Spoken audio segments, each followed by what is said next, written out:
Estamos. Bueno, haceme acordar que cuando termine la exposición paso un aviso. No te olvides porque... Bueno, retomamos. Nosotros hemos visto una gran parte sobre el capitalismo neoliberal, globalizado, digital, precarizado, financiarizado. Hemos analizado una segunda parte sobre las crisis. Hemos analizado posteriormente la problemática del imperialismo. Y esto nos conduce a dos protagonistas. Nos conduce a los dos protagonistas del periodo actual, que son China y Estados Unidos. Y vamos a analizar en una clase, la de hoy, Estados Unidos, y en la próxima China, porque estos dos países, estas dos potencias, concentran gran parte de los problemas que estudiamos hasta ahora.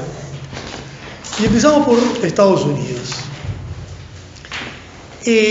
Hay una periodización clásica para estudiar Estados Unidos, siempre se parte de lo mismo, se parte de señalar que fue la potencia dominante en la posguerra, en todos los planos económico, geopolítico y militar, y que este poderío, esta primacía, comenzó a erosionarse en los años 60, 70, hasta presentar un momento actual, un periodo actual de los últimos 40 años, signado por varias fases distintas.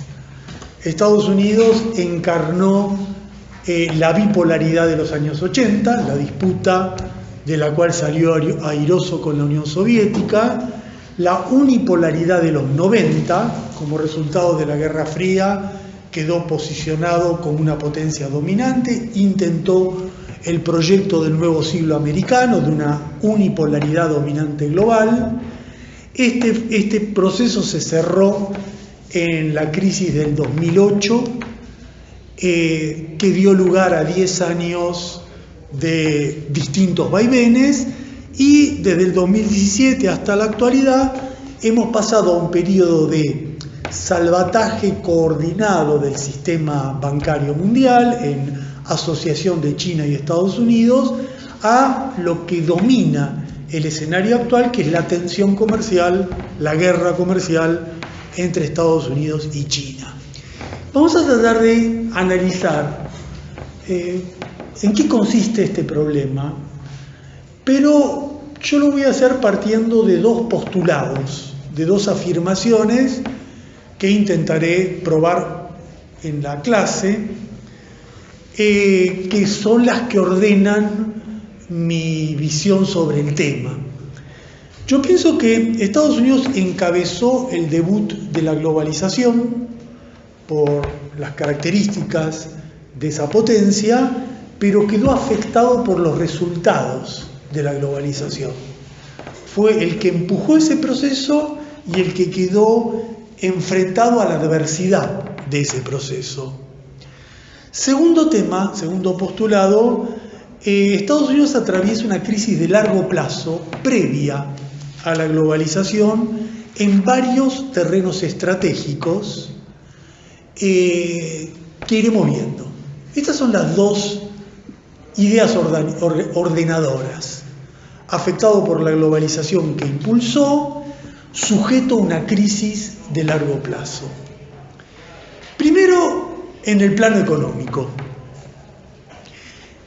No cabe duda que Estados Unidos, por lo menos desde hace 40 años, arrastra un declive económico significativo que se evidencia en dos indicadores muy contundentes. El primero es el retroceso industrial. En la posguerra tenía el 50% de la industria del mundo, en la actualidad no debe ser bastante menos del 20%. Segundo, el déficit comercial, ilustrativo de la pérdida de competitividad, de la productividad, tiene déficit comercial no con China, con 100 países con los que comercia.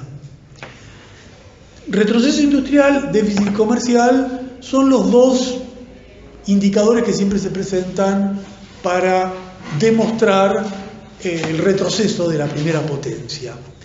Pero aquí aparece el problema. Este retroceso está compensado por dos primacías que sostiene Estados Unidos a lo largo del tiempo. La primera es financiera, el eje del sistema nervioso del capitalismo sigue siendo la Fed y Wall Street. Y en segundo lugar, Estados Unidos encabeza desde hace 30, 40 años el desarrollo de las nuevas tecnologías, es líder en patentes, royalties, mayor productor de servicios intensivos. Entonces, estos dos rasgos, primacía tecnológica y primacía financiera, se han evidenciado, se pusieron de relieve en la crisis del 2008. Estados Unidos fue la potencia que timoneó la salida de la crisis. Cuando apareció la crisis, hubo una huida general al dólar, el dólar actuó como refugio, y todo lo que hemos discutido sobre el capitalismo digital está sostenido en la primacía tecnológica de Estados Unidos, que lo ha convertido en el eje de las empresas transnacionales, de la cadena global de valor y de este entramado productivo de la globalización. Por lo tanto, la cosa empieza a complicarse. Retroceso y repliegue industrial, déficit comercial, con primacía tecnológica y primacía financiera. Ahí aparece como una contradicción. Segundo problema. Todas las transformaciones de las últimas 4 décadas han modificado cualitativamente la estructura interna de las clases dominantes estadounidenses. El sector globalizador tradicional ha ganado peso, el sector internacionalizado de nuevas tecnologías, de bancos globalizados, de cadenas globales de valor, en general asociado al Partido Demócrata y anclado en ganancias en el exterior. Walmart, Google, Apple, IBM, Soros, Buffett. El otro sector es el sector americanista, petróleo, soja, mercado interno, General Electric, Bank of America, Rockefeller, proveedores del Pentágono. Y esta relación entre el sector globalista y el sector americanista quedó el americanista muy conectado con el establishment republicano, Clinton, Obama en una punta, Bush en otra punta. Bueno, en las modificaciones de la globalización gana peso el sector globalista, pierde peso el sector americanista, pero sin un desenlace interno en quién gana esa pugna. Más bien parecería dominar un empate, teniendo en cuenta que el proyecto neoliberal es un proyecto compartido por los dos. Bush ha sido tan neoliberal como Clinton, el americanismo y el globalismo compartiendo esa estrategia. Y en un proceso donde se ha reconfigurado internamente el país.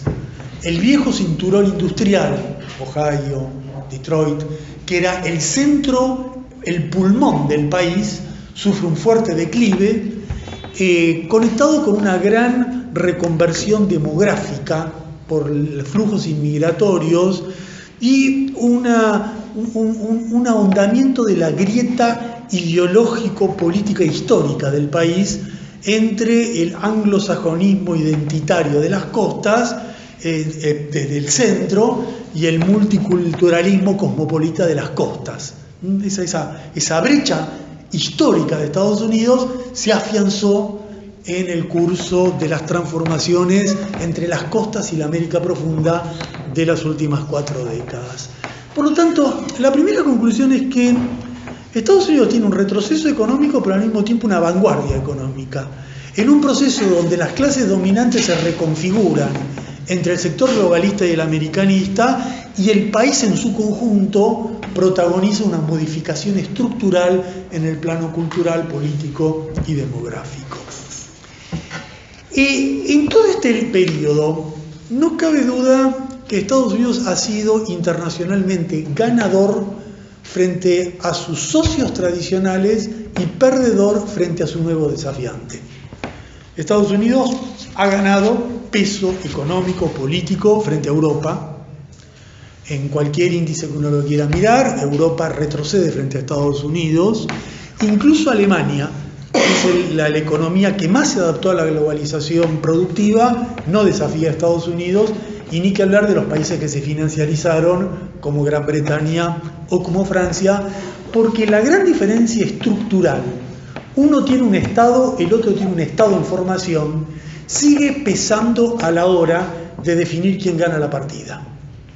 Estados Unidos ya resolvió hace 2 siglos lo que Europa intenta resolver en la actualidad, la existencia de un Estado que tenga unificado no solo la moneda, euro-dólar, sino los bancos, los impuestos, la estructura general de la sociedad. Y como acá tenemos un Estado poderoso y acá tenemos un Estado supranacional en formación, sin que se sepa muy bien para dónde va a ir, cuando hay una crisis financiera, en Arkansas la Fed interviene. Cuando hay una crisis financiera en Grecia, se tienen que poner de acuerdo quién rescata a los bancos griegos, si Alemania, si Francia, si la Unión Europea, con qué tipo de bonos. Y por esa razón, frente a la crisis del 2008, Estados Unidos actuó con una política inflacionaria de emisión y de pilotaje de la Fed, y el Banco Central Europeo fue deflacionario a la defensiva, intentando capear un temporal. Estados Unidos le gana a Europa. Estados Unidos no cabe ninguna duda que le gana a Japón, desde los años 80. Japón apareció como el primer desafiante económico de Estados Unidos en los años 80, cuando la productividad japonesa se puso a tono, Estados Unidos empezó a tener déficit, fue la primera vez que apareció la idea de que una nueva potencia puede desbancar a la vieja potencia. Fue lo que se discutió durante todos los años 80, el toyotismo, la invasión japonesa.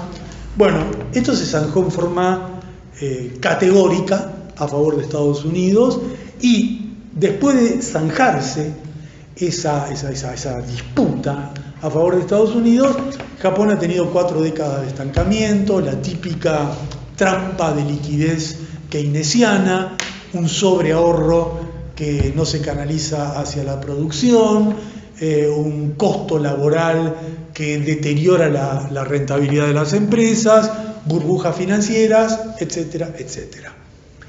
Estados Unidos le gana a Europa, le gana a Japón, pero definitivamente está perdiendo frente a China. Este es el gran dato contemporáneo. Y la pérdida frente a China es la gran novedad del periodo. China es el gran desafiante. Cualquier índice que tomen, aquí no hay que buscarlo mucho, cualquiera que se tome, hay una relación donde China es un acelerador que le va ganando a Estados Unidos con el paso del tiempo en todos los planos. En el plano del déficit comercial, China es vendedora, es exportadora de Estados Unidos y es acreedora de Estados Unidos. Es una relación de superávit comercial y acreencias. Desplaza mercado, la tasa de crecimiento es incomparable entre los dos países. Durante un largo periodo se creó la idea de que había una asociación que favorecía a ambos, la idea de una Chinamérica que apuntalaba a los dos contendientes. Bueno, esto ha quedado claro que no, por eso se pasó de la Chinamérica a la guerra comercial, y es una tensión donde en el paso del tiempo China no le ganó a Estados Unidos, está avanzando sobre Estados Unidos. Es una relación que es la antítesis de norte global versus sur global. No tiene ningún sentido ver la relación de Estados Unidos con China como el norte versus el sur. Son dos potencias que están peleando al mismo plano, y la potencia emergente es la que desafía a Estados Unidos. Entonces, en la complejidad de cómo se va armando este mosaico, Estados Unidos se vuelve a plantar como vencedor frente a sus socios tradicionales, frente a sus competidores más importantes, Recuerden que 2/3 de la economía mundial sigue siendo Estados Unidos, Europa y Japón, pero está perdiendo la batalla contra este tercio emergente que lidera el bloque asiático. La economía, la competencia mundial, tercer gran problema. Estados Unidos perdura como la principal potencia imperial del mundo. Es el imperialismo dominante. Esto es una obviedad que, por ser tan obvia, frecuentemente es naturalizada, omitida, desvalorizada. No se olvida. Es tan evidente que uno dice, bueno, esto es así, el mundo funciona así, como si eso no tuviera consecuencias en todos los terrenos. Estados Unidos es el gendarme protector del capitalismo mundial, frente a una eventual situación límite por algún tipo de problemas, depende para su sostén de una gran potencia que es Estados Unidos. Estados Unidos es el único país, la única potencia que puede rescatar, hipotéticamente, imaginemos, de una crisis revolucionaria a cualquier país del mundo. El único capaz de ejercer autoridad sobre todos los demás. La mitad del gasto bélico mundial es de Estados Unidos, el Pentágono domina los mares, los cielos, tiene un circuito de bases militares en 100 países del mundo y define lo que sucede en las regiones estratégicas. Define qué va a pasar en Medio Oriente, qué ocurre en África, qué sucede en América Latina. Bueno, insisto en esto porque esto es tan obvio que uno olvida las consecuencias de esto. Un problema muy distinto es que si esto es así, preguntarse si Estados Unidos puede ejercer como potencia mundial. Es la potencia mundial, pero ¿puede utilizar ese poderío? Ahí está otro problema. En realidad el problema que hay con el poderío imperial de Estados Unidos no es su indiscutido predominio, sino es cuáles son las razones que obstruyen a Estados Unidos el uso de ese predominio. Es otro problema. No es que Estados Unidos no domina, sino que hay algo que impide que Estados Unidos ejerza a pleno esa dominación. Pero uno no va a entender cuál es el problema para que ejerza la dominación si se olvida que domina, si supone que ya no está. Es otro problema. Hay mucha gente que piensa, eso no está, por eso no domina. No, está y no lo puede ejercer. Y a tal punto está que la ideología, la singular ideología imperial de Estados Unidos persiste como una ideología característica del imperialismo contemporáneo. Estados Unidos, a diferencia del imperio formal, a diferencia de los imperialismos que lo antecedieron, tiene una ideología muy singular, una ideología que combina el universalismo con la excepción.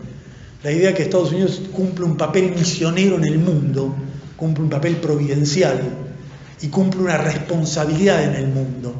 Esa responsabilidad en el mundo la ejerce por derecho divino o la ejerce porque toda la sociedad se lo ha asignado, la sociedad del mundo. Es la idea que domina desde la posguerra, es la ideología desde la posguerra. El mundo depende de la estabilidad. Esa estabilidad la da Estados Unidos. Ejerce una misión a cuenta del resto del mundo. Y ahí viene la singularidad de esta ideología. Esa misión a veces la ejerce en forma explícita y otras veces la ejerce a pedido. A veces es con Bush, que simplemente ejerce esa función misionera y tiene que rescatar algún país del mundo invadiéndolo, o como veremos que hace Trump, que le tienen que pedir que ejerza esa función misionera. Pero la tensión histórica, que muy bien cuenta Perry Anderson, la tensión histórica entre el intervencionismo y el aislamiento de Estados Unidos, en realidad más que una tensión entre intervenir y quedarme adentro, es una tensión entre con qué cobertura ideológica yo intervengo en el mundo. En un siglo de imperialismo estadounidense nunca prevaleció el aislacionismo en el sentido de la no intervención. Siempre se interviene. Es una potencia que ejerce un rol imperial a escala mundial en nombre no de Estados Unidos, sino en nombre del capitalismo mundial, de la sociedad occidental, de la democracia, de los valores, de lo que uno quiera imaginar. El gran problema es que ese rol imperial está estructuralmente erosionado. Y está erosionado en las últimas 2 décadas porque Estados Unidos ha perdido varias guerras. Esencialmente ha perdido, más que perder, ha fracasado, sería el término más correcto. Ha fracasado en Afganistán y ha fracasado en Irak. El término fracasado es más pertinente porque no ha sido derrotado como en Vietnam, sino no ha logrado los objetivos que lo condujeron a esa intervención. Y entonces ahí viene la paradoja. Es la única gran superpotencia del mundo, pero pierde las guerras en las cuales está involucrado. Y al perder las guerras en las cuales está involucrado, su poder militar está objetivamente desafiado. Esta es la complejidad de una gran potencia que no puede ejercer su papel en, digamos, 3 situaciones muy singulares. Por un lado, Estados Unidos afianza su control sobre las potencias sobre las cuales ejerce un dominio explícito, es el caso de Japón. Japón, luego de los acuerdos Plaza de los años 80, Japón se autorrestringió para exportar a Estados Unidos, se autorrestringió para actuar como moneda mundial y se subordinó a Estados Unidos. Lo mismo con sus socios estrechos, Canadá, Australia, Corea del Sur, Israel. Estados Unidos afianza esa dominación. Al mismo tiempo, Estados Unidos ha ingresado en una tensión singular con Europa, que es una tensión que plantea dos bibliotecas, 2 interpretaciones. Es una tensión con Europa porque Europa está construyendo un poder alternativo y rival de Estados Unidos. Es la tesis de muchos autores. Lo que estamos viendo es que Europa avanza, a medida que va el tiempo, está construyendo un polo autónomo que va a asociarse con China, que va a asociarse con Rusia. Esa es una hipótesis de las tensiones entre Estados Unidos y Europa. Y la otra tensión es que se está reordenando la subordinación tradicional que desde la posguerra tiene Europa hacia Estados Unidos. Y que en realidad el alter imperialismo europeo es un elemento subordinado del imperialismo transatlántico manejado por Estados Unidos. Son las 2 visiones posibles, ninguna está zanjada. Yo me inclino claramente por la segunda. Alemania no construye un ejército europeo porque implicaría que Francia tiene que liderarlo y eso es muy complejo. Tercera situación, la disputa que tiene Estados Unidos con sus 2 rivales estratégicos, China y Rusia. Desde hace 40 años se ha replanteado con una intensidad mayor que en el pasado. En realidad, el establishment estadounidense desde hace décadas se divide en Brzezinski y Kissinger para personificarlos. Brzezinski, que en general dijo: tenemos que cooperar con China y acorralar a Rusia. Por ejemplo, lo que intentó Obama cuando lo que intentó Obama en Ucrania. Y Kissinger, la idea opuesta: tenemos que entendernos con Rusia para acorralar a China. En realidad no son 2 tesis rivales permanentes, sino que el propio Kissinger pasó de una a otra. Es la idea de que tenemos que quebrar ese frente, aliarnos con uno para erosionar al otro. Ahora estamos viendo esta divisoria no es equivalente a globalistas americanistas, que es una divisoria económica. En política exterior el establishment actúa con otros parámetros y estamos viendo un nuevo momento de la tensión bélica o de la preparación de una tensión de largo plazo, por ejemplo con la ruptura del Tratado de Desarme Nuclear. Entonces, tercera conclusión. Estados Unidos es el imperialismo dominante. No hay que perder de vista esto.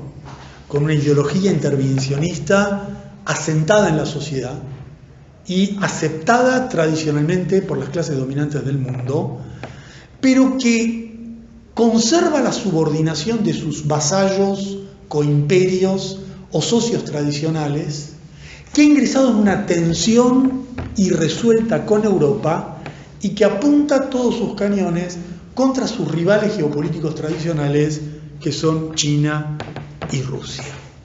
Entonces, fíjense que estos tres temas que yo les puse hasta ahora muestran un retrato bastante complicado de lo que significa Estados Unidos. Bastante complejo. Ustedes vieron que en economía retrocede acá, pero esto está compensado por lo otro. Hay una división interna que no se define. En la geopolítica subordina a algunos más, en otros tiene tensión, vuelve a la pugna tradicional. Estados Unidos es mucho más complicado de lo que plantean las tesis, en mi opinión, simplistas. Para entender Estados Unidos hay que partir de alguna teoría. Uno tiene que tener una concepción de Estados Unidos. Uno tiene que decir, bueno, yo voy a seguir este razonamiento sobre Estados Unidos. Cuando uno tiene una concepción sobre Estados Unidos, en general va de una interpretación a la otra, va de una descripción a la otra y nunca tiene una secuencia a la cual quiere llegar. Del retrato que yo presenté, no alcanza simplemente describir. Si uno no tiene una teoría, va a ser difícil armar todo ese mosaico de piezas. Yo creo que existen 4 teorías posibles sobre Estados Unidos y varias síntesis. 4 bien distintas y después en el medio lo que se puede combinar. Hay una primera idea, que es la idea del declive histórico. O sea, la idea que ordena todo lo que yo puse hasta ahora con un razonamiento que es que todo esto pasa porque Estados Unidos declina históricamente. Es una potencia en decadencia. Como es una potencia en decadencia, todo lo que señale hay que ordenarlo en la lógica de una potencia que históricamente va cayendo. Es la tesis de Arrighi del ocaso financiero, de Arrighi de las sucesiones hegemónicas. Ya es una potencia en declive que va a ser sustituida por otra. El problema es que no necesariamente el predominio financiero es sinónimo de ocaso. No está muy claro que haya un patrón histórico de sucesión hegemónica de una potencia por otra. Y en general, si uno se remonta un poco para atrás, va a ver que la tesis del declive histórico de Estados Unidos es una tesis que se formula desde hace por lo menos 40, 50 años. Y cuando se empezó a formular, siempre se señalaban 2 sucesores posibles, Japón y Europa. Los 2 sucesores posibles, Japón y Europa, encabezados por Alemania, con el paso del tiempo, se demostró que no era así. Entonces, ahora yo voy a colocar a China. Bueno, ojo, vamos a ver, pero ya, ¿qué pasó con lo anterior? ¿Por qué falló la tesis de que Japón o Europa iba a reemplazar a Estados Unidos? En Wallerstein, la idea en Wallerstein es más sencillo porque decae Estados Unidos porque decae el sistema mundo. Pero si Estados Unidos decae por el sistema mundo, el problema es que el sistema mundo no hay ninguna especificidad de Estados Unidos. Hay una idea, por ejemplo, Roberts, muy corriente de que Estados Unidos declina como el Imperio Romano, ¿no? Es la idea de que tiene las legiones y tiene la centralidad cultural, pero está decayendo. Pero esto ya vimos bastante sobre bueno, perdón, no. Lo que no deben hacer es lo que... ya vimos que esta idea de comparar procesos contemporáneos con procesos precapitalistas no conduce a gran cosa. Y además, ¿cómo sería una potencia igual que el Imperio Romano, pero lidera las finanzas y lidera las nuevas tecnologías? Tan decadente que es que tiene Google y Amazon y el capitalismo digital. Hay una idea un poco más interesante que compara, que dice que Estados Unidos declina porque ya no es el prestamista en última instancia. Cuando hay una crisis mundial no hay quien socorra al planeta, que es lo que le pasó a Gran Bretaña con la libra. El problema es que en la crisis del 2008 sí Estados Unidos actuó como prestamista global con el auxilio de China, pero actuó como prestamista global. Sí, eso fue el quantitative easing y eso fue finalmente la intervención de la Fed. Por lo tanto, ordenar el análisis de Estados Unidos con la idea de un declive histórico va encontrando todos los baches. ¿Y cómo explico las nuevas tecnologías? ¿Y cómo explico que le gana a Europa? ¿Cómo explico que le gana a Japón?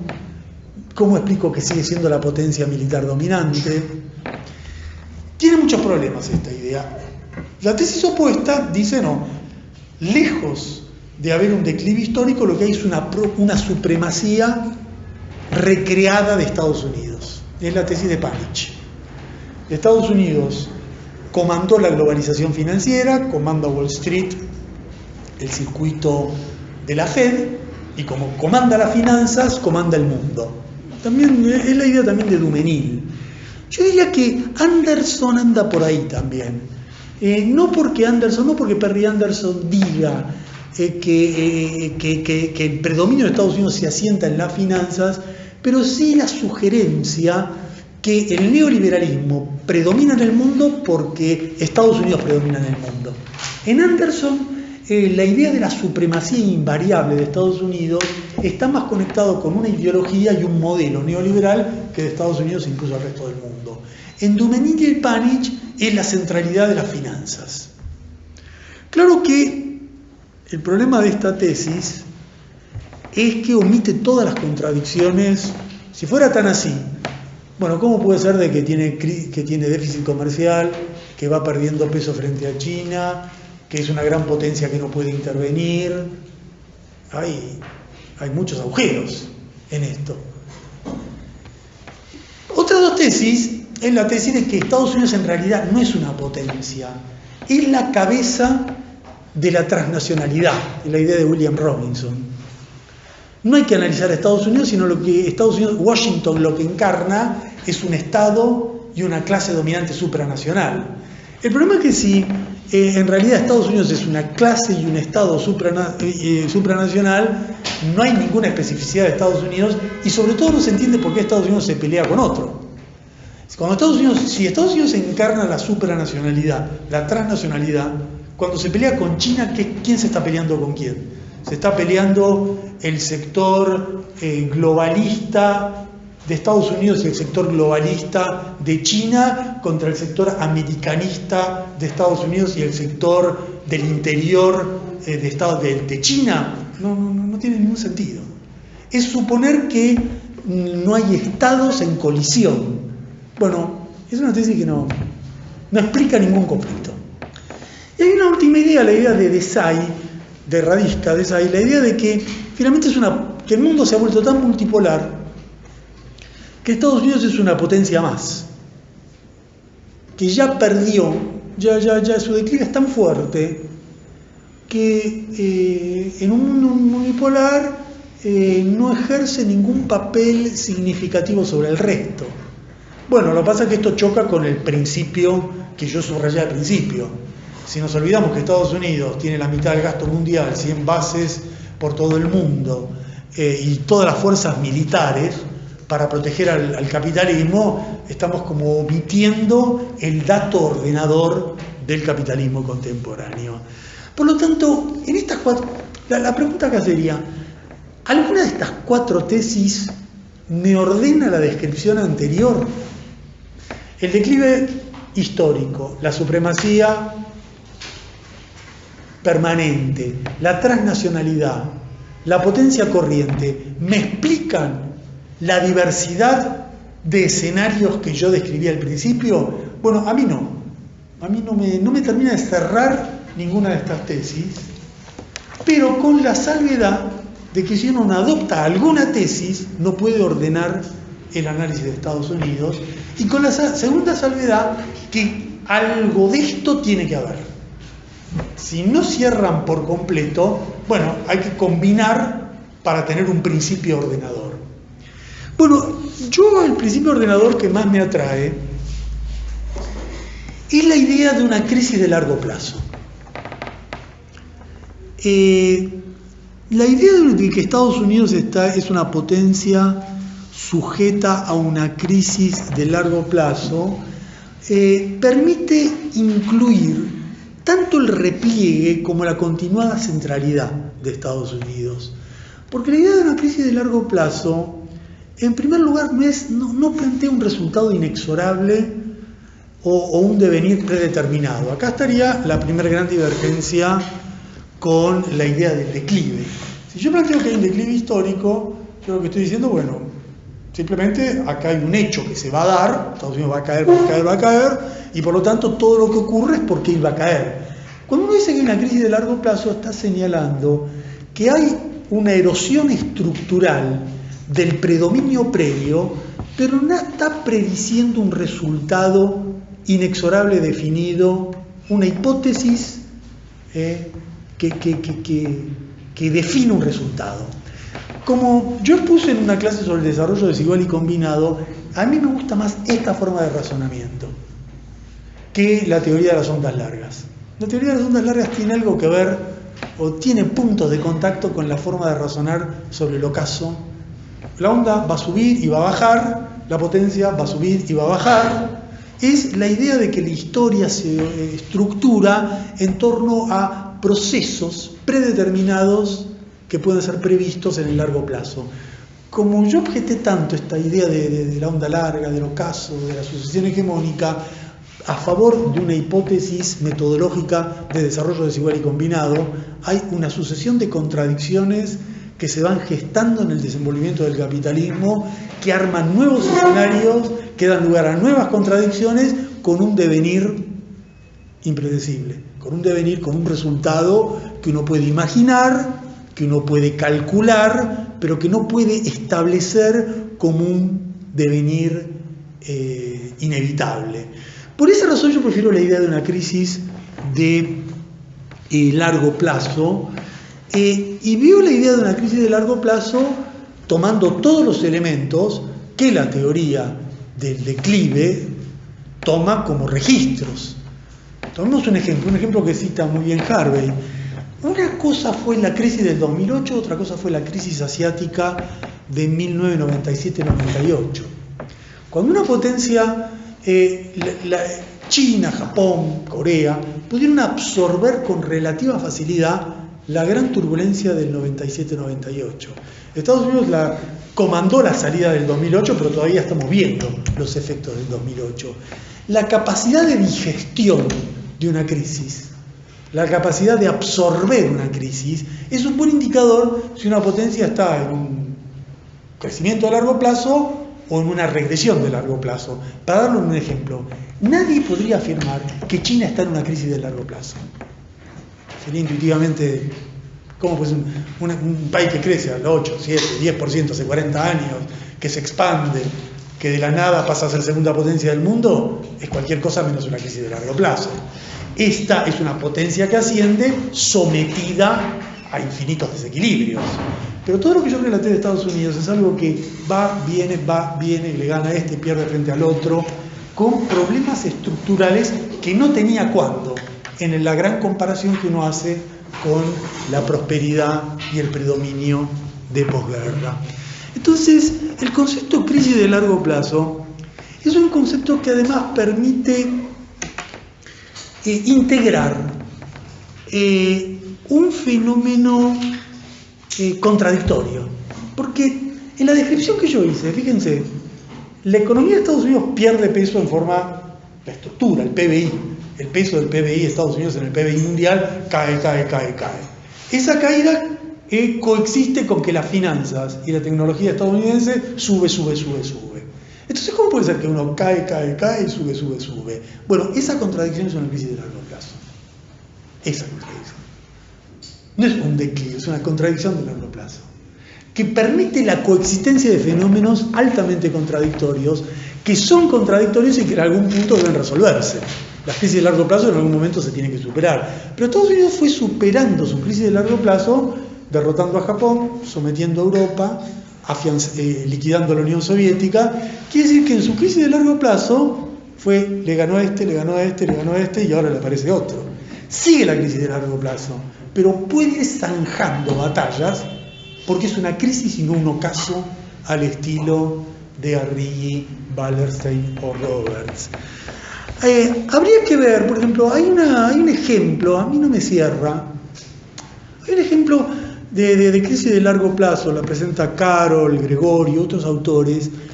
Ellos dicen, miremos lo que pasó con Gran Bretaña y Estados Unidos en la segunda mitad del siglo XIX, desde la segunda.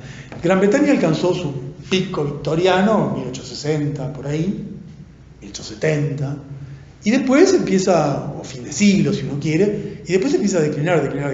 Ahí Estados Unidos en un momento que lo reemplaza, ¿no? De a poquito. Y fíjense que es un larguísimo proceso donde una potencia va así y otra sube así.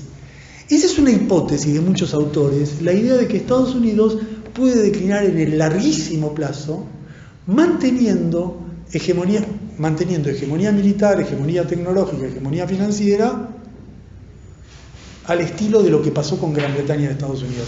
A mí no me cierra mucho esto, pero es una hipótesis no me cierra mucho porque Estados Unidos enfrenta un antagonismo con China, no es una sociedad. Cuando se produce ese cambio de Gran Bretaña por Estados Unidos, el enemigo era Alemania.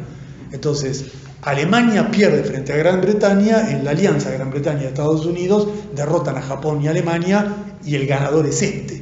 China y Estados Unidos no son aliados, eso cerraría en una hipótesis de China-América, en una hipótesis transnacionalista. Pero es una hipótesis a considerar. Con la maduración del tema, a mí inicialmente me gustó mucho la tesis de Panich. Y en realidad, viéndolo un poco en perspectiva, fue cuando escribí Bajo el Imperio del Capital, me gustó mucho esa tesis, no de casualidad, en el momento de los años 90 de la unipolaridad estadounidense, o sea, donde parecía que eso tenía gran consistencia. Cuando en el 2008 Estados Unidos logra zanjar la crisis con la Fed, con Wall Street, con el quantitative easing, eso pareció darle la razón a la idea de la supremacía constante, pero si uno ve los últimos 10 años, desde 2008 hasta ahora, más bien lo que predomina es la biblioteca opuesta. Los últimos 10 años Estados Unidos no pegó una. Pierde guerra, retrocede económicamente, no encuentra un norte, y me parece que descartando las dos tesis que están, en mi opinión, despistadas, la idea transnacional, porque falla estructuralmente, y la idea de que Estados Unidos es un país más, estas dos que fallan estructuralmente, de las dos atractivas, de las dos interesantes, las dos que ordenarían o caso histórico o supremacía constante, en realidad hay elementos de las dos que pueden sintetizarse, en mi opinión, en una idea de crisis de largo plazo. Por lo tanto, si esto es así, si las dos hipótesis que yo estoy postulando, Estados Unidos está sujeto a una crisis de largo plazo, en esa crisis de largo plazo fue iniciador de la globalización y quedó afectado. Esta tesis de que inicia la globalización y queda afectado por la globalización es congruente con que subyacente a ese proceso hay una crisis de largo plazo. Bueno, estas dos tesis perfectamente pueden encajarse con todos los elementos que yo describí hasta ahora, que son los elementos estructurales de Estados Unidos. La pregunta ahora sería, Trump, los 3 años de Trump, ¿convalidan estas hipótesis? ¿Desmienten estas hipótesis? El balance de Trump, ¿qué nos estaría sugiriendo sobre lo que está en discusión sobre Estados Unidos, tanto en teoría como en diagnóstico más inmediato? Bueno, yo creo que es muy importante, cuando se habla de Trump, ubicar la opinión sobre Trump en alguna teoría, porque si no el despiste es total. Si uno analiza a Trump por lo que dijo ayer, por lo que hizo mañana, no sabe a dónde va, no entiende a dónde va. Ahora, si uno ubica a Trump como un momento del declive histórico, como un momento de la supremacía, como un momento transnacional, como una potencia que ya quedó afuera, o como una crisis de largo plazo, bueno, Trump tiene lógica. En la hipótesis que yo postulo, si Estados Unidos empujó la globalización y quedó afectado, tiene una crisis de largo plazo, ¿qué sería Trump? Bueno, Trump es una especie de contraofensiva de Estados Unidos. Es ante todo una especie de contraofensiva económica de Estados Unidos para recuperar liderazgo económico mundial frente a las adversidades económicas. Crisis de largo plazo, te fue bien en la globalización, después perdiste, bueno, de nuevo la apuesta. Volver a ganar en el juego mundial con la prioridad. Trump tiene una prioridad económica por encima de todo. El principal objetivo de Trump es revertir el déficit comercial de Estados Unidos y si atempero o revierto el déficit comercial de Estados Unidos, reindustrializo a Estados Unidos y los dos elementos que yo señalé, los elementos críticos de la economía norteamericana, bueno, si eso queda compensado o anulado, bueno, las nuevas tecnologías y las finanzas que caminan bien, Estados Unidos recupera. Si logro resolver esto, empalmo con lo que ya tengo y Estados Unidos vuelve a captar liderazgo económico mundial. Por lo tanto, la prioridad de él es revertir el desbalance comercial. ¿Cómo? Por dos vías. La primera es, Estados Unidos tiene desbalance en productos, pero tiene superávit en servicios, que es lógico. Si yo domino las finanzas y la tecnología, soy superavitario en servicios. Bueno, Estados Unidos se larga contra una gran campaña mundial para que le paguen las patentes, para que garantizar que sus servicios sean más remunerados y que las finanzas norteamericanas se consoliden.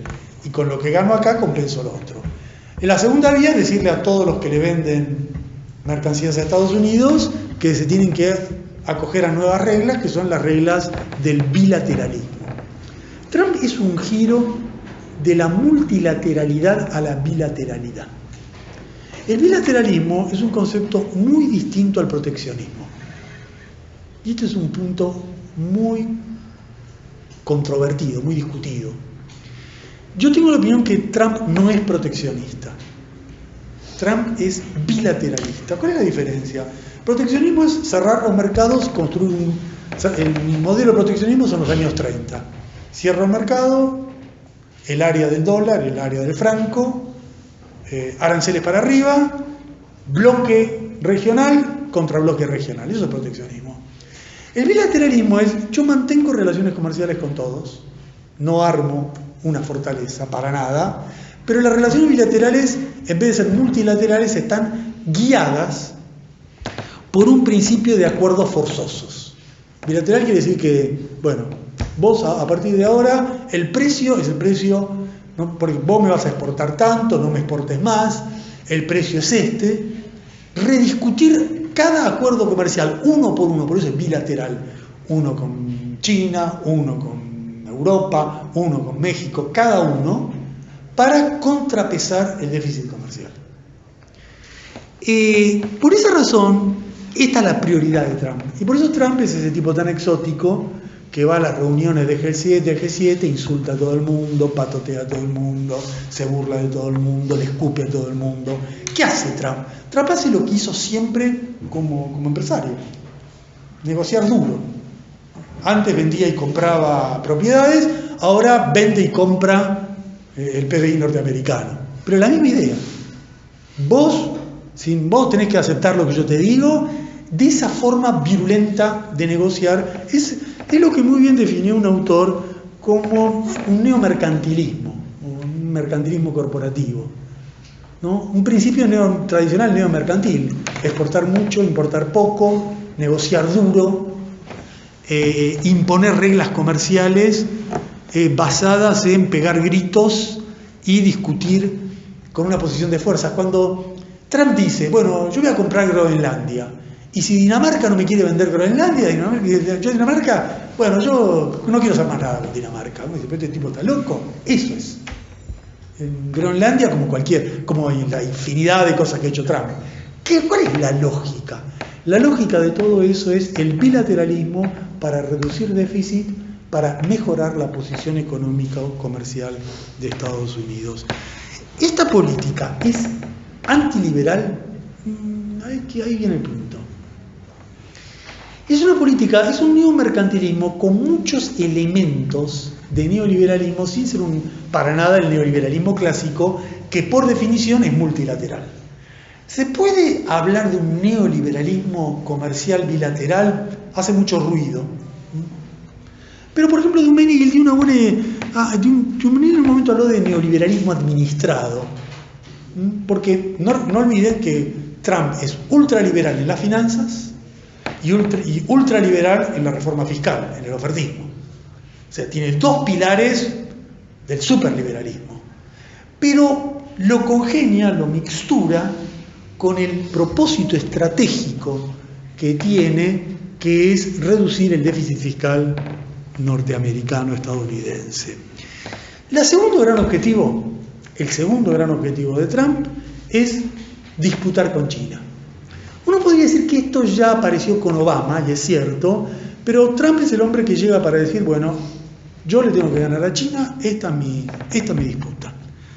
Y en torno de esto no son los republicanos, todo el establishment demócrata, prácticamente toda la clase dominante norteamericana, el Departamento de Estado, todos saben que el enemigo es China. Bueno, Trump encarna esta batalla contra China con demandas de máxima.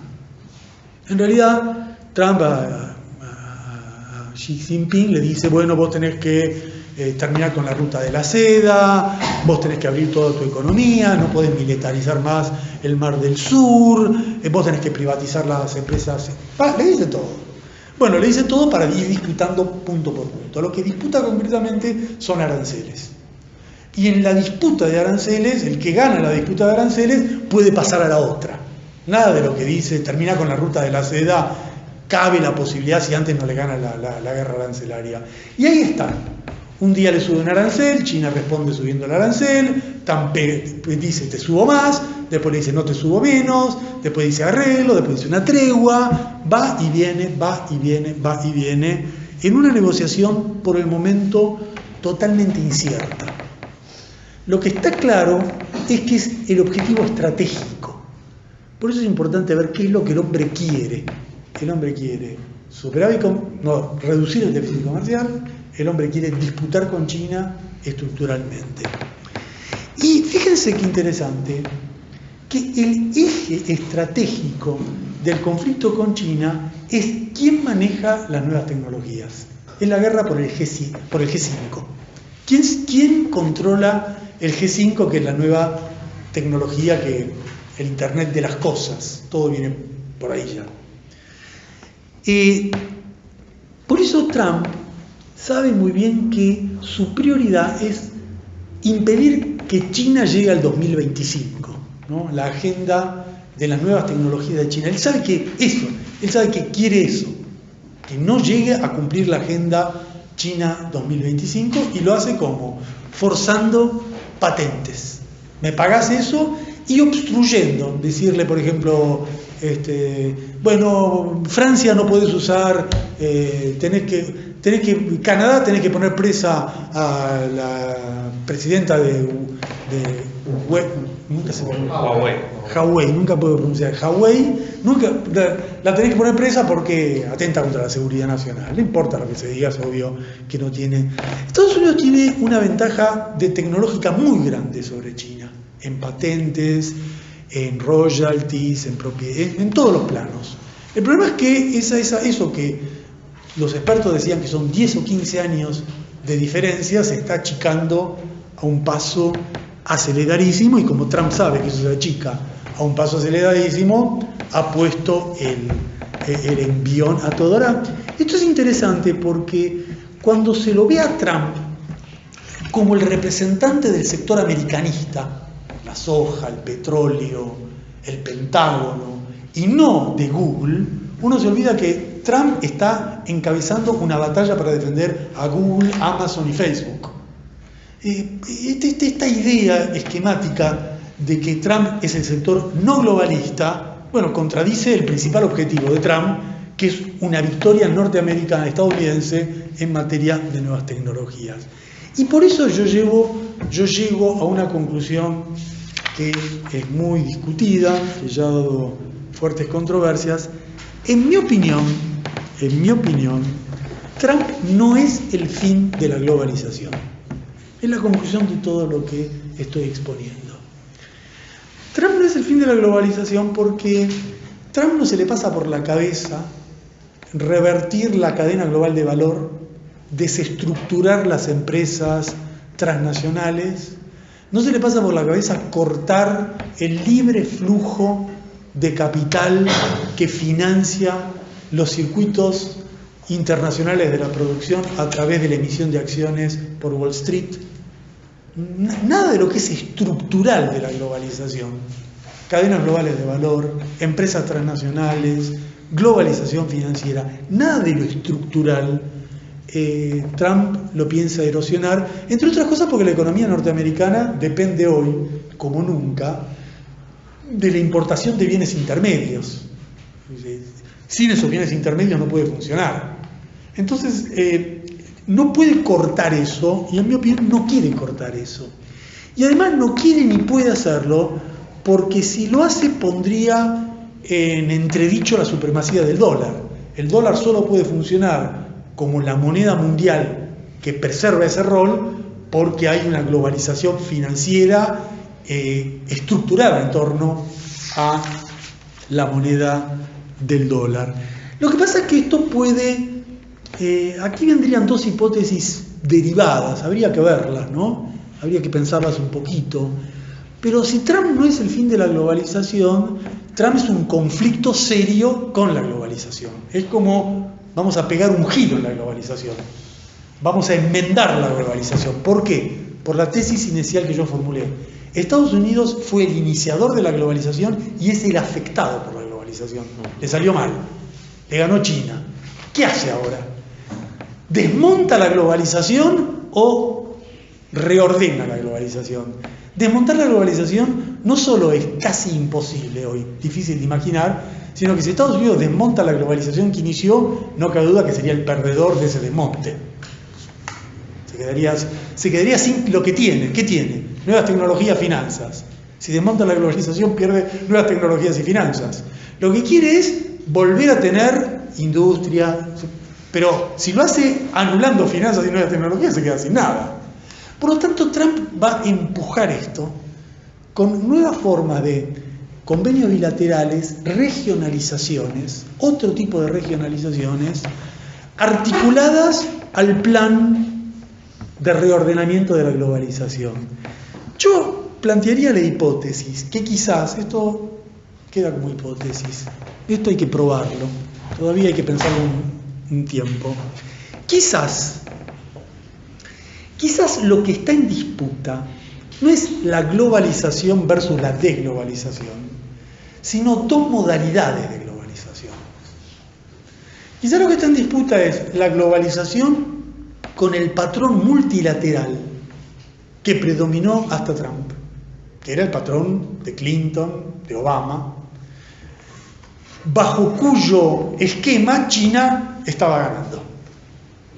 En la estructura de tratados de libre comercio con Europa, tratado de libre comercio, multilateralismo, eso China iba a ganar.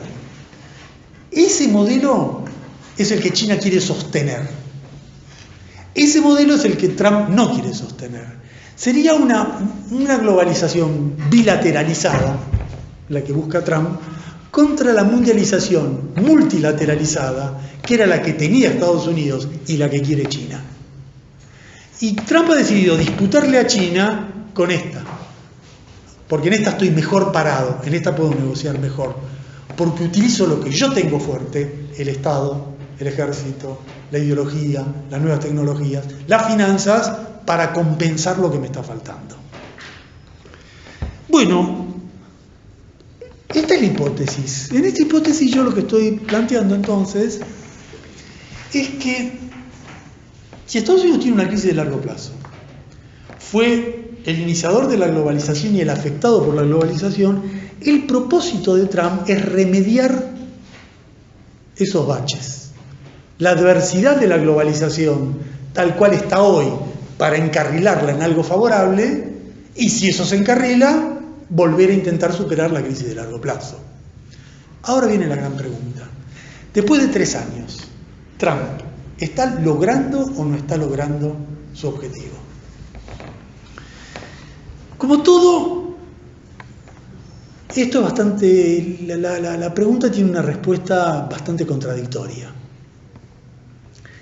Porque en el plano económico, Trump logró un fuerte alivio de corto plazo. La economía norteamericana ha tenido una tasa de crecimiento muy alta para los patrones de Estados Unidos, tiene una tasa de desempleo baja, ha logrado una recuperación económica muy consistente en los últimos 3-4 años, pero al mismo tiempo lo que ha logrado en el corto plazo lo tiende a perder en el largo plazo. Ninguno de los problemas estructurales de la economía norteamericana se está resolviendo. Punto clave, déficit comercial. Lo que Trump quiere bajar. ¿Está bajando? No, no está bajando. ¿El déficit comercial con China está bajando? No está bajando. Quiere decir que lo que Trump está intentando hacer no está dando resultado. Y al mismo tiempo que no está dando resultado, aunque tiene un alivio de corto plazo, está recreando los problemas estructurales de Estados Unidos. Trump hace una guerra de aranceles, arancel acá, arancel allá, arancel acá. El arancel no solo afecta a China, el arancel afecta a Estados Unidos. ¿Por qué afecta a Estados Unidos? Porque Estados Unidos es una economía globalizada. Si yo pongo aranceles, bueno, tengo una tasa de inflación más alta y tengo sectores que le venden a China y que están afectados. Por ejemplo, los exportadores de soja, que dicen, no, Trump, no, para la mano, no sigas en esta guerra porque China nos va a comprar menos soja. O las empresas norteamericanas como la de motos, que con la guerra arancelaria terminó cerrando una planta y localizando en Europa por la disputa arancelaria. Es decir, en muchos planos lo que hace Trump recrea la crisis estructural. Y si la recrea quiere decir que hay una crisis estructural de largo plazo que no está resolviendo. Al mismo tiempo Trump dice, yo mantengo la desregulación financiera. Bueno, si mantenés la desregulación financiera, vuelve el endeudamiento corporativo y todos los temores de que el año que viene vuelve a estallar una burbuja financiera. Si yo hago reforma fiscal, sube el déficit federal. Si yo favorezco el petróleo, afecto a las energías renovables. Es decir, en síntesis, Trump logró una mejora de corto plazo, pero no un principio de resolución de algunos de los problemas estructurales. Y en parte no resuelve los problemas estructurales porque su disputa con China está ahí. Está ahí. Va, viene, va, viene, va, viene. Como va y viene, no corrige nada de lo estructural. Ahora, claro, Estados Unidos tiene un gran arma para su estrategia, Trump, que es el predominio geopolítico de Estados Unidos. Por eso yo les dije que no hay que olvidar que Estados Unidos es el imperio dominante del mundo, porque tiene un instrumento para la batalla comercial que no tiene ningún otro. ¿Cuál es ese instrumento? Yo soy el dueño geopolítico del mundo. Entonces, cada vez que vamos a negociar un arancel, no te olvides quién soy yo. Bueno, ¿qué ha hecho Trump con esto? Bueno, Trump empezó a insultar a todos. Adversarios, aliados, amigos, enemigos, con un objetivo muy nítido, que es estrechar alianzas y definir adversarios. Patoteando a todos, lo primero que Trump ha buscado es reforzar ¿cómo se llama ahora que se usa la palabra acá con Macri? El núcleo duro. Reforzar a los propios.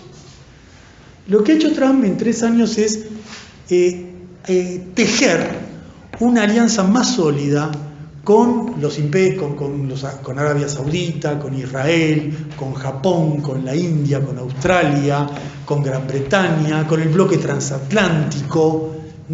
Ha hecho todos los propios, todo eso, volver a forzarlo con la intención de hacer generarle mayor ultimátum a Europa: me tenés que financiar la OTAN, pagá la OTAN, estás pagando poco por la OTAN, si no yo me voy y te dejo en manos de lo que venga, y así crear un bloque para que lo acompañen en la disputa con China. Trump es cualquier cosa menos un loco que no sabe lo que quiere, sabe exactamente lo que quiere. Quiere que todos estos, los que son aliados, estén acá, los que están ahí se queden tranquilos para que lo acompañen en la disputa comercial con China. Y ahí está el problema. ¿Lo está logrando? No lo está logrando. ¿Por qué? Porque Estados Unidos Trump ha aterrorizado a todos, y todos le dicen que sí. Europa le dice que sí, Israel le dice que sí, Canadá le dice que sí, Japón le dice... Todos le dicen que sí. Pero al mismo tiempo que le dicen que sí, siguen comerciando con China. Todos. Y lo más curioso es que los que siguen comerciando con China son nada menos que los sauditas, Brasil de Bolsonaro, Israel, los propios. No lo acompañan en la guerra arancelaria. Y al no acompañarlo en la guerra arancelaria, la contradicción persiste, porque Estados Unidos afianza su autoridad geopolítico-militar, pero no puede avanzar en la tensión política, en la tensión comercial con China, porque hasta los propios se están enganchando en la ruta de la seda de China. Y probablemente esto obedece a que la gran apuesta de entrada, que Trump sabía que es lo que tenía que lograr, no lo logró, que es una alianza con Rusia contra China. Eso es lo que buscaba de entrada Trump. Trump buscaba una alianza con Putin, y una vez que tenés una alianza con Putin, ahí sí ir contra China. Eso no lo logró por oposición interna, por oposición externa. Más bien lo que está logrando es que Rusia se alíe con China, y por eso es que Trump está obligado ahora a buscar un Brexit más fuerte, a tratar de forzar algún tipo de alianza más sólida, aunque sea con Inglaterra, porque las otras alianzas no le están dando el resultado deseado. Por lo tanto, Trump reimpone autoridad geopolítico-militar de Estados Unidos, pero sigue perdiendo la guerra económica con China. Y en el plano militar es donde las cosas se ven más claritas, porque Trump es un hombre que amenaza a todo el mundo, pero a diferencia de todos sus antecesores no ha hecho una sola guerra. Sabe lo que quiere. Trump sabe de que perdieron las guerras y que no está en condiciones de ir a otra guerra. Por esa razón es muy cuidadoso. Sabe que este reordenamiento económico solo se puede hacer si no gasta plata en guerras que se pierden. Esa es la gran diferencia con Obama, esa es la gran diferencia con Bush. Él no hace guerra. Lo que hace es definir su enemigo central y facilitar las guerras secundarias de sus aliados, ¿no? Que todos siguen haciendo guerras en todos los países del mundo, guerras que hacen sus aliados, que gastan sus aliados, que le dice que sí, pero en el punto clave, Estados Unidos, por eso Trump se pelea tanto con los militares, tiene una tensión con el Pentágono, porque no quiere que Estados Unidos se involucre en una guerra que, si vuelve a perder, va a quedar más debilitado para esta estrategia que tienen. Y esto se ve muy claro en tres lugares que son muy nítidos cómo se ve. En Siria, Trump le dio a Rusia, le dijo, bueno, chao, hacete cargo vos. Siria, no, el gobierno de Bashar, chao, lo aceptamos. Recuerden que Clinton quería invadir Siria, decía, no podemos perder eso. Ha dejado a Rusia el manejo de la cuestión siria, y ahora le ha hecho un acuerdo con Turquía para que liquide a sus ex aliados kurdos, ha traicionado a los kurdos, es decir, se asientan los poderes regionales, Siria, Rusia, negocia con ellos y evita lo que hubiera querido Israel, lo que hubiera querido Arabia Saudita, que es ir a alguna guerra. Trump no quiere guerras que involucren al ejército estadounidense en Siria. ¿Qué ha hecho en Corea? Todos los días parecía que iba a ir una guerra total con Corea, que estaba a punto de estallar. Entonces se decía que el misil coreano iba a llegar a Estados Unidos, que Estados Unidos iba a invadir. Nada. Con Corea nada. Lo que ha hecho con Corea es aceptar todo lo que Corea dice. Corea ha dicho, yo no pienso ni remotamente desarmar mi dispositivo nuclear, vamos a hacer una larga negociación, larguísima negociación, sobre la base de que yo mantengo mi dispositivo nuclear, y Trump lo aceptó. Y Trump lo aceptó porque sabe que no puede lanzarse a una aventura contra Corea en la actual condición. Corea no es Libia. Corea tiene armas atómicas. Cuando uno negocia con un país que tiene armas atómicas o extremas, vamos a seguir negociando. ¿Qué hizo Trump? Seguir negociando. E incluso con Irán, el tercer caso, donde más cerca está Trump de una acción militar, por ejemplo ahí en el estrecho de Hormuz, en la guerra con los yemenitas, donde más es la presión de Netanyahu, de Salmán, de Arabia Saudita, donde más quieren ir a la guerra, Trump es el que todo el tiempo está frenando. Y a tal punto está frenando, Estados Unidos está frenando porque, por la estrategia de Trump, priorizamos la economía, no queremos guerra, y además por la conciencia que sus aliados más estrechos y subordinados tampoco quieren guerras. Japón no quiere, Corea no quiere, Corea del Sur no quiere, Filipinas no quiere, a tal punto que acaba de despedir a Bolton, que era el hombre que quería ir a hacer las guerras. Y Trump decidió, no vamos a hacer guerras. Entonces, en el plano militar se cierra el análisis anterior. Crisis de largo plazo, recomponer la globalización, para eso tengo que tener una geopolítica ofensiva, pero ver si mis aliados me acompañan o no en la guerra con China. No me acompañan, subo la apuesta, hago lo de Bush, voy a una guerra, no puedo ir a una guerra, evito el gasto militar. ¿Con qué se compara? Ahora tomamos un poquito de distancia, hagamos una comparación un poco más de largo plazo. ¿A quién se parece Bush? ¿Se parece a Reagan? Bueno, uno podría decir que se parece a Reagan en la definición de un objetivo nítido. Reagan quería demoler a la Unión Soviética y le ganó, destruyó la Unión Soviética.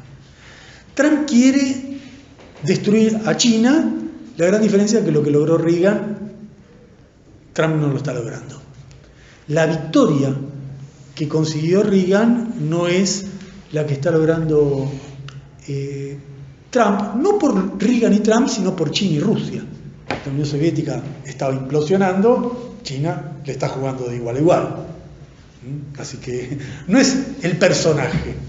Otros que quisieron demoler a la Unión Soviética, hasta Reagan, todos, Kennedy, Trump, todos perdieron, no pudieron. O sea, no depende de... La comparación sirve en el sentido de lo que quiere, de la existencia de un propósito nítido. Y al mismo tiempo nos permite ver de que los límites. En otra comparación, ¿se parece a Nixon? Puede ser, hay elementos de Nixon, es un personaje parecido a Nixon. Es un personaje parecido a Nixon porque es muy odiado por el establishment, por la CNN, por Nueva York, por California, por el New York Times. Es bien el personaje, y él mismo así es. El bruto aunque él es neoyorquino, pero es el bruto de la América profunda, a la cual las élites desprecian, ¿no? Lo que tiene parecido con Nixon es que Nixon, con Kissinger, definió que había que hacer una alianza con China contra Rusia. Definió un objetivo estratégico. Y aquí intentaron lo contrario, exactamente es un Nixon al revés. Trump se dio cuenta que sin una alianza con Putin no puede avanzar sobre China. Bueno, la otra diferencia con Nixon es que lo que logró Nixon no lo está logrando Trump. Nixon sí hizo el viaje a China, forjó ese acuerdo de largo plazo y dividió el bloque que después le permitió a Reagan ganar. Bueno, Trump no ha logrado tampoco esa fractura. Entonces, si uno mira todos estos elementos, yo vuelvo a confirmar la hipótesis que estamos en presencia de una crisis de largo plazo, una estrategia de alguien que ve que Estados Unidos avanzó con la globalización y enfrentó un límite ahí. Y por eso los análisis de la teoría del declive, la teoría del simple declive, por ejemplo, no me puede explicar por qué. Si yo digo que Estados Unidos estuvo así en un declive de hace 50 años, bueno, pero ¿cómo hubo un Reagan que hizo esto? ¿Cómo hubo un Nixon que hizo esto? ¿Cómo es que aparecen hombres que remontan? El declive es esto. El Imperio Romano fue así, no era así. Y si yo digo que Trump es la simple supremacía de Estados Unidos, a lo Panich, bueno, pero Trump está perdiendo todas. No logra nada. Si un tipo tiene una supremacía real, no es que no hay una que le salga bien. Y a Trump todo lo que le parece que sale bien, en el fondo no lo está ganando. Y si yo digo como Robinson de que Trump es un transnacionalista, bueno, ¿para qué hacer toda esta estrategia de pelear a uno contra otro? Y si yo digo que es una potencia corriente, como dice Desai, ¿cómo va a ser una potencia corriente alguien que está haciendo semejante juego en el tablero mundial? Yo creo que para entender a Trump hay que ingresar en un último problema, que es lo que pasa dentro de Estados Unidos. En general nosotros solo vemos lo que pasa afuera, vemos la política exterior. Trump se explica centralmente por la gran reacción contra la globalización neoliberal que hay en los grandes centros del mundo, en Europa y en Estados Unidos. Trump es la canalización de ese descontento. Si uno a Trump lo mira simplemente así, tipo política exterior, ¿qué es la diferencia de Obama? ¿Qué es la diferencia de Reagan? Se olvida que Trump es un fenómeno primero estadounidense, ante todo estadounidense. Va a perder la posibilidad de entender la lógica general de Trump. Como en ningún otro presidente de los últimos 40 años, hay que ver a Trump como el resultado de una crisis de largo plazo dentro de Estados Unidos, no en las relaciones de Estados Unidos con el mundo. Porque, como muy bien dice Perry Anderson, Trump es lo mismo que ocurre en Inglaterra, lo mismo que ocurre en Europa, es el mismo fenómeno.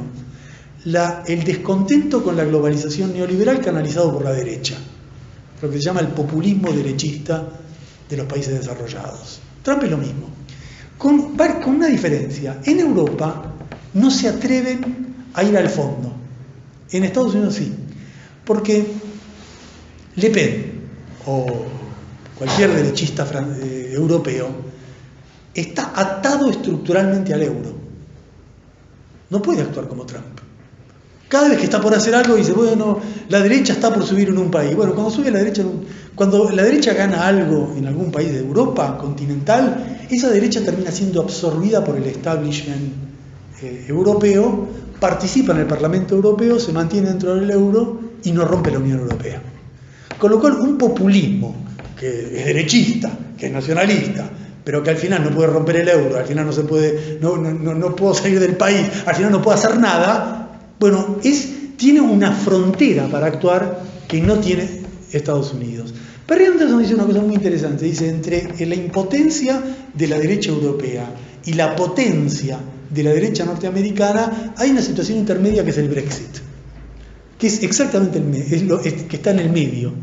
Y el Brexit se explica porque Inglaterra no está en el euro, es una potencia imperial declinante, que tiene un margen de acción para intentar otra cosa. El Brexit es un Trump chiquitito. Es todo lo mismo que yo dije. Todo. Así si uno lo hace en pequeñito. Es lo mismo.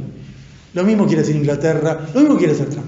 Quiere reformular su estrategia internacional, pasar al bilateralismo, negociar con la Unión Europea por un lado, pero convenios con el otro. Para eso necesita su moneda, si no, no puede negociar, y para eso necesita tu autonomía, no depender de lo que diga Bruselas. Bueno, lo que no puede hacer la derecha europea, lo que estaría o no por hacer Inglaterra, es lo que sí puede hacer Trump. Y Trump es la canalización derechista del descontento con el neoliberalismo, que en Estados Unidos es por Trump porque los que terminaron emergiendo como ganadores de la crisis o como expresiones de la crisis fue el Tea Party y no ocupar Wall Street. Las protestas, el descontento, finalmente fue canalizado por la derecha, al igual que en Europa, pero acá en forma más nítida. Ahora, dicho esto que es como una generalidad, ¿qué es exactamente Trump? ¿A qué sector representa Trump? Trump representa a los globalistas, a los americanistas, ¿a cuál de los dos? Bueno, a los globalistas claramente no, porque está peleadísimo con todo el sector globalista, que lo insulta desde la mañana hasta la noche, sin parar. Con lo cual la tesis más corriente es que es un americanista. Pero yo creo que hay un análisis mejor, el de Merino, muy bueno, que dice algo mucho más sensato. En realidad Trump al principio no fue. Trump era un sector marginal dentro del Partido Republicano, no era el establishment republicano. Es como un tercer sector marginal de la mediana industria, es como el americanismo más perdedor, no Rockefeller, las pequeñas empresas de Ohio. Es como, muy bien dice un tipo, es como el Sanders de la derecha, ¿no? Estás ahí en el margen de la vida política, con la novedad que desde el margen de la vida política te fuiste nada menos que a la Casa Blanca. Entonces, la pregunta hoy en día sería, ¿qué es hoy Trump 3 años después de haber gobernado? ¿Sigue siendo un marginal, un tercer sector que no es demócrata, pero que se pelea con el establishment republicano, que es como un Tea Party? ¿Es eso o ya después de 3 años es un americanista como Bush? Bueno, esto hay que verlo, todavía no está claro. Yo no me inclino todavía por ninguna opinión categórica. Lo que sí, siguiéndolo mucho a un muy buen autor que es Riley, lo que sí sostengo es lo que no es Trump. No estoy seguro qué es, pero está clarísimo lo que no es. En primer lugar, Trump no es fascista. Yo creo que es un gran error, toda una corriente de autores discute con otra corriente de autores, me parece que con consistencia, la errónea conceptualización de Trump como fascista. Trump no va a una guerra imperialista, no es la Alemania nazi, no es la Italia de Mussolini, no hay una guerra civil con el proletariado, no hay una amenaza de comunismo, no hay una posibilidad, una clase trabajadora internacionalista, no tiene ninguno de los rasgos típicos de lo que fue el fascismo, del hitlerismo de mitad del siglo XX.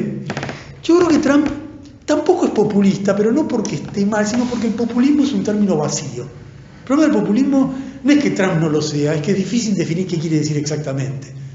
Como el populismo es una definición vaga, que no termina de definir nada, a mí me parece mejor la idea de Trump como un bonapartista, un hombre con un estilo de liderazgo muy basado en un sostén interno, pero que disputa con el establishment un proyecto unipersonal, un proyecto bonapartista, pero un bonapartismo que, al igual que todo lo demás, no ha terminado de forjar un Bonaparte. Por eso está peleándose todo el tiempo, se pelea todo el tiempo y ahí está. Es como, la situación es como todo lo anterior. No le pueden hacer el impeachment, puede llegar incluso a ganar las elecciones, no lo pueden derrocar, pero tampoco puede estabilizar nada.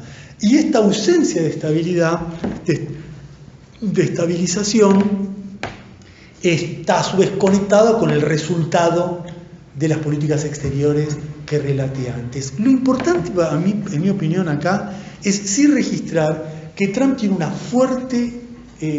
fuerte basamento interno. Por eso puede volver a ganar quizá las elecciones del 2020. Y ese basamento interno es la expresión norteamericana de la grieta, ahí sí que hay grieta, y Trump está muy asentado en esa nueva coalición de blancos pobres sobre la cual sostiene su proyecto. También hay que tomar en cuenta, ojo, que en Estados Unidos, al mismo tiempo que está Trump, hay una fuerte radicalización de izquierda, hay un proceso como el de Sanders, de esto vamos a hablar en la última clase, hay un proceso de socialismo millennial, que hay un crecimiento de los demócratas for America. Bueno, hay un conjunto de procesos en otro polo que también están renovando la vida política norteamericana. Entonces, síntesis. Hay que mirar a Trump por lo que pasa dentro de Estados Unidos, por las monumentales transformaciones dentro de Estados Unidos para entender su lógica conectada con los procesos que describí antes. Y un último problema que quiero señalar. ¿Por qué es importante América Latina para Trump? ¿Por qué es importante como pocas veces América Latina en la estrategia que yo señalé de Trump. Si Trump quiere resolver una crisis de largo plazo, una globalización que le fue adversa, lo primero que necesita es un lugar, una base que tenga totalmente alineada con él, un soporte. Bueno, ese soporte es América Latina. América Latina es la pieza básica sobre la cual se proyecta toda la estrategia de Trump. Tiene que tener esto, tiene que tener su patio trasero con él, como ningún otro, para que le vaya bien en cualquiera del resto de las apuestas que está intentando. Primero en el plano económico. Trump, desde que ganó, manda emisarios cada 2 por 3, viene Pence o alguno a vender, a exportar.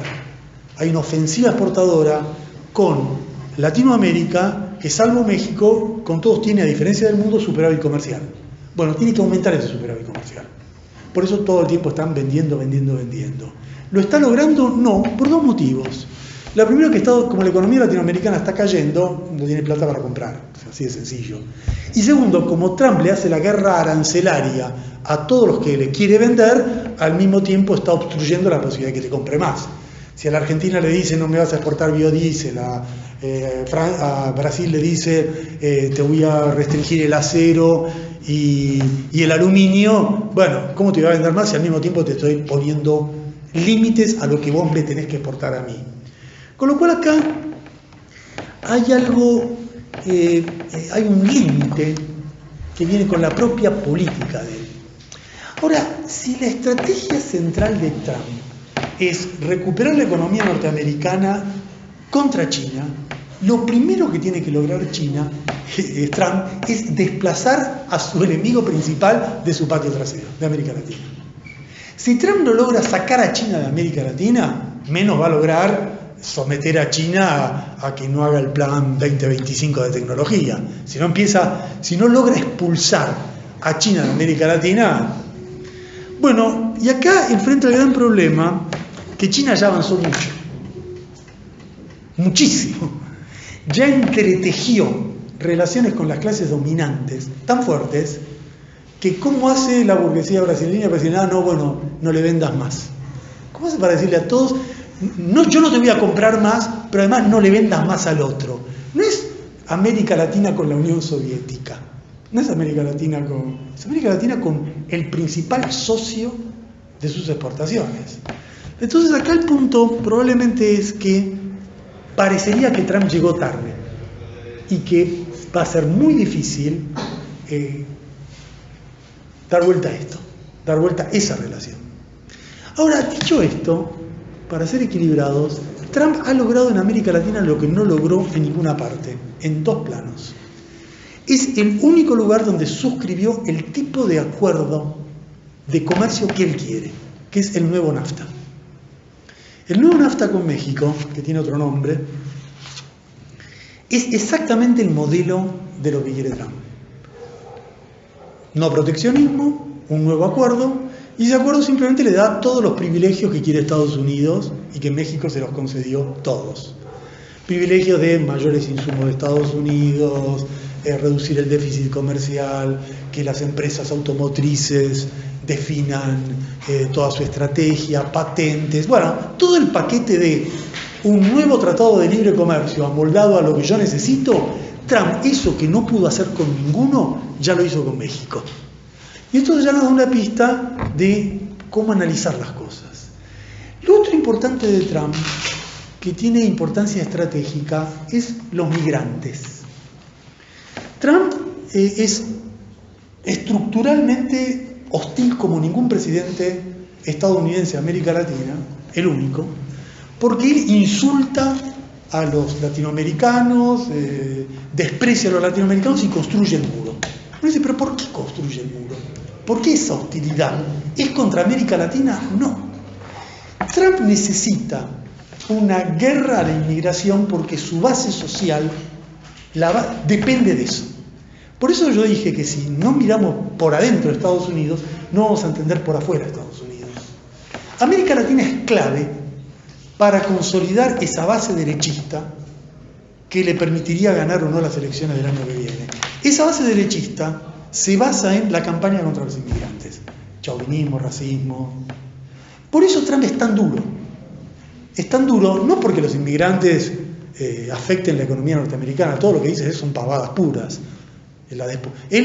Trump deporta mexicanos de las ciudades, pero Trump no va a deportar un solo trabajador agrícola, no va a hacer las redadas se hacen en Nueva York, no se hace en donde están los inmigrantes que Estados Unidos necesita para recolectar la cosecha.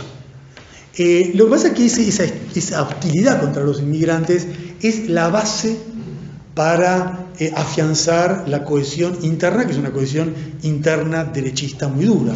Lo que pasa es que está potenciando una crisis muy grande, porque obliga a México a actuar como policía en una región centroamericana que está totalmente desarticulada por la violencia y por el resultado dramático del neoliberalismo. Lo que estamos viviendo nosotros acá en Brasil, en Argentina, es una pavada al lado de lo que se vive en El Salvador, lo que se vive en Honduras o lo que se vive en México. Y Trump necesita agravar todo eso para consolidar su base derechista. Con lo cual está trabajando está aumentando la hoguera que está generando. Y finalmente, Trump dependía mucho de una alianza con los gobiernos derechistas de la Restauración Conservadora.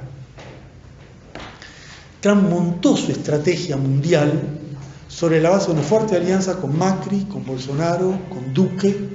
Inicialmente imaginaba que iba a seguir la derecha en México, con, por supuesto, Piñera. Necesitaba eso, esa base. Y como todos sabemos, justamente por eso se desmanteló UNASUR, por eso se formó el Grupo de Lima. El punto de viraje en todo esto, hay dos puntos de viraje. Se produjo cuando fracasó la intervención en Venezuela. Al fracasar la intervención en Venezuela, que confirma la imposibilidad de Estados Unidos de actuar militarmente, ya no en Irán, sino en Venezuela, al fallar en Venezuela, empezó a desarticularse esa alianza y ahora, ya lo veremos en las próximas clases, ahora la desarticulación viene por otros motivos, por las rebeliones de Sudamérica, por otro conjunto de procesos. Con lo cual, estas 4 o 5 observaciones sobre América Latina, sobre la política comercial ofensiva, sobre lo hecho con el NAFTA, sobre la inmigración, sobre el eje político derechista, es un retrato de todos los problemas que tiene Trump a nivel mundial. Lo que vemos acá es como una muestra de esos desequilibrios en el plano más global. Se acabó. Así es. No se acabó. Antes, un aviso importante. 2 avisos importantes. Primer aviso. La próxima